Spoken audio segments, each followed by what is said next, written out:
Welcome to the Marketing Revolution podcast. This is the underground movement of savage marketers from all over the world. We are not Fortune 500 companies. We are real entrepreneurs with real businesses that have one major thing in mind: to set goals and devour them daily. Because we understand that everyone wants to eat, but only savage marketers are willing to do the hunt. Now let's get this revolution started. Hey, what's up, everybody? John Hiley here with the Marketing Revolution podcast and the Marketing Savage Facebook group. Coming to you guys today with another podcast to help motivate you. Really, this is more along the lines of just understanding a few things about motivation. Because yes, it does help to motivate yourself. Yes, it does help to watch inspiring videos. It helps to listen to inspiring podcasts. I do believe that, motivation is almost like we're a bucket that's got a hole in it. So if we're not doing something, listening to something, reading something that's inspiring us to not only take action, but to be formula-oriented within inside ourselves. If we're not continuously doing that, we're like a bucket that's losing water all the time. So that's one of the reasons why a lot of people feel depleted and they listen to or watch something motivational, something, or they read something, like The Science of Getting Rich by Wallace Wattles, and they just can feel better immediately because you're filling that bucket up, right? So you're depleted from that energy that you need. But that being said, I want to talk a little bit about, there's a gentleman by the name of Stephen Pressfield who had written a book called The War of Art. And in this book called The War of Art, they talk a lot about the resistance. Some of my earlier podcasts, I referenced a Joe Rogan video where he went into his own version, his own detail of Pressfield's definition of what that resistance is. And I want to talk about it today because I believe that we're getting ready to step into a new year. You need to understand there's a difference between being motivated and having the knowledge that you're going to be facing adversity. You're going to be facing a resistance inside of you that is going to continuously try to make you or continuously try to convince you that you shouldn't do the work. Now, this is something that most entrepreneurs face because we typically don't have some sort of higher authority. We don't have an individual that's judging our work. We don't have an individual like a boss per se. So because of that, we have to be very self-motivated. And we also have to understand that we're going to be under attack with this resistance more than the average person, because the average person has some sort of authority figure. The average person, when they go into their job, they're expected to do their job. They have to show up as professionals or they're going to lose their job and get fired. So because of that, we got to understand that we don't have that authority figure over us. I'm assuming most of my audience, I know most of my audience, and most of you guys are entrepreneurs. You guys are self-employed, and gals, by the way. So, knowing that, I know that all of us at some level deal with this issue. And in the book, The War of Art, The War of Art by Pressfield, he talks a lot about the amateur and the pro. And, the amateur shows up to work or to their entrepreneur journey, and they convince themselves that they shouldn't be doing this, or they don't feel good today, or that they've got kids, so it's very hard to get anything done.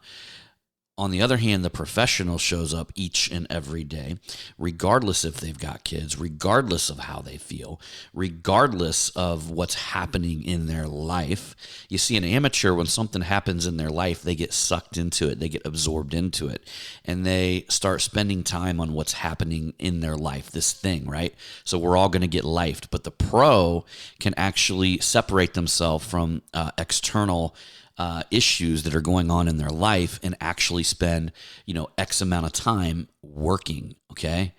And that's the key. But one of the things that I believe is very important to understand is that all of us face this, my friends. Like, all of us face it. Not only are we going to get pulled back from like self-doubt, we're going to get pulled out of our work because, hey, it's Monday. I don't want to work too hard today. I want to go, I'd rather go do something on Monday. I'd rather go get a coffee or go have a drink, and then Friday comes along and be like, man, it's Friday, right? Why would I want to go and work too hard on Friday? I'm going to let myself off at noon, and I'm going to try to get a few things done, but I'm really just going to sit here and stare at my computer screen. I'm going to daydream all day, and I'm going to consider that like an actual full day of work. And the truth of the matter is that the professional doesn't look at it like that. The professional shows up and goes to work regardless of how they feel. Doesn't matter if they're sick. Typically, the only time a professional is going to take a vacation is because they need to be rejuvenated to come back and go to work and to be able to do it better. The amateur, on the other hand, will basically just dick around all day. Will do whatever it is that they want to do, opposed to what it is that they're actually called to do, or the people that they're called to serve. That being said, one of the things that I tend to focus on, many of you guys know that I read Proverbs every day. I at least read one chapter of Proverbs every day. And they actually go quite deep and in detail inside of the book of Proverbs. It was written by King Solomon, one of the most wealthy people of all time. I think King Solomon would have been worth around $4 trillion by today's standards. So basically, he could have bought Elon Musk and what's the other one? Jeff Bezos. So the Proverbs is essentially, the entire book just tells you like how to be and how not to be. Okay, like the whole book is like, if you do this, your life's going to go to shit, and if you do this, your life's going to be great. I mean, really, throughout the whole book. I mean, there's different learning lessons throughout there. Each chapter has its own kind of like overarching theme.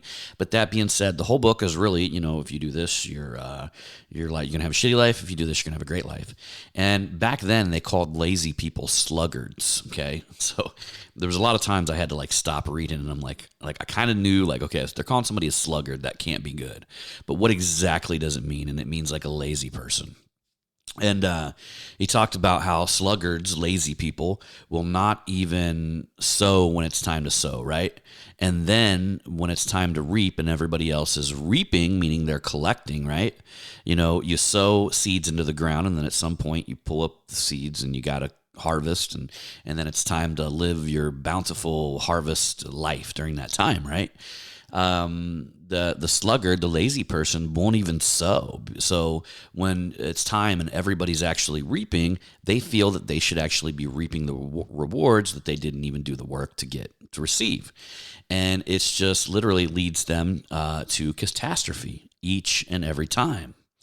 So it's important for us to understand that, regardless, it doesn't matter. If you're a farmer and it's time to sow the seeds on the ground, you only got a certain amount of time to do that. And you think a farmer is going to stop planting their seeds because they don't feel like it, because they're sick? No. They're going to be professional. They're going to go out there. They're going to show up. They're going to work from very early in the morning to very late at night. And then they're going to plant their seeds, and they're going to receive their reward when it's time to harvest. In fact, it's so interesting. I've been going to Elevate Life Church up here in Frisco, and the pastor's really cool, man. Really cool dude. He used to travel around with Zig Ziglar, and super powerful dude. And I just, I love listening to the guy. He's very incredibly inspiring. One of the very first churches that I actually started donating to because I really see the value there. Many of you guys know that I've donated and gave in other areas of my life. I mean, we got our charities and all that kind of stuff, but this is the first church that I felt like being involved in. And he actually had an entire series in regards to these folks that have some farmland that runs like through Texas and part of Oklahoma. And this farmland that they had was somewhere in the nature of, pretty sure it was like 20,000 acres or something like that. So it was a lot of farmland. And the fact of the matter is, the old farmer that was sitting up in the front of the audience, he was the very first individual who wrote the church $1 million check. I mean, and he talked about that. They talked about, how farming can relate to our lives. And the truth of the matter is, a lot of times when we do the work, we don't see an immediate result, right?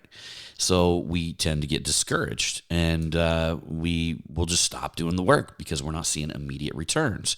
Well, the farmer can't do that because they've got to plant the seeds, they've got to water the seeds, they've got to keep the animals out of the field, they got to make sure that the fence is functioning, and again, to keep all the whatever the varmints, animals, whatever it is that eats them, they got to spray the stuff on the plants to make sure that the bugs don't eat too much of them, and they've got to do all of this stuff while they're waiting for their harvest. So when they plant the seeds, they're just invested. I mean, they've had to buy these seeds, and they put them in the ground, and they've got to literally anticipate with faith that eventually the seeds are going to come out of the ground, and eventually it's going to be a good harvest, and they're going to be able to reap the rewards of their faith and the type of life they lived, where they worked really, really hard to get where it is that they're going. There's a lot of things in that. There's a lot of learning lessons that we can actually apply to our own life. So I want you guys to think about that, because there's always going to be a time to plant seeds, and there's always going to be a time to reap from your harvest. Are you planting seeds? All right. And some people are like, well, when am I supposed to? Well, I'm here to tell you, when you don't have the work that you think that you should have, right? Let's just say you're running a business and you're doing okay, but you're not doing really well. That's the times when you got to fight the resistance and plant the seeds. Now, however that looks, whether that's marketing, whether that's actually going out and meeting people one-on-one, whatever way that looks like in your business, it's different for each and every business. But your primary job as an entrepreneur is to find out how you plant them seeds. What is it that's going to give you the biggest reward when it comes time to harvest, and continuously do that day in and day out, and fight the resistance during that period of time. And it's a cycle, you got to realize, because sometimes you're going to have to go back and continue planting seeds.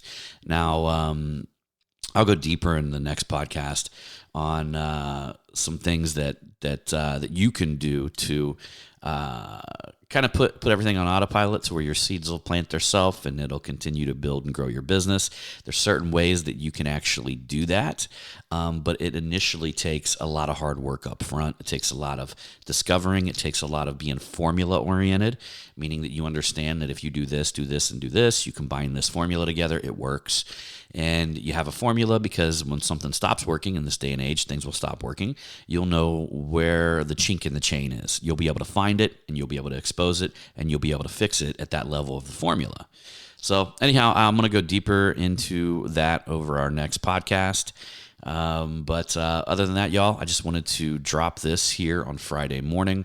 I know we're going into the weekend, and I typically take one day off per week. Just to rejuvenate myself. I notice that works the best for me. But I do work on the other days during the weekend and then all through the week, and I get up very, very early. I like to get a lot of my shit done very, very early in the day. But that's what works for me, right? You need to find exactly what formula and what works for you. So that being said, y'all, I appreciate you for coming along on this Marketing Revolution podcast. As usual, I'm going to see you on the next one.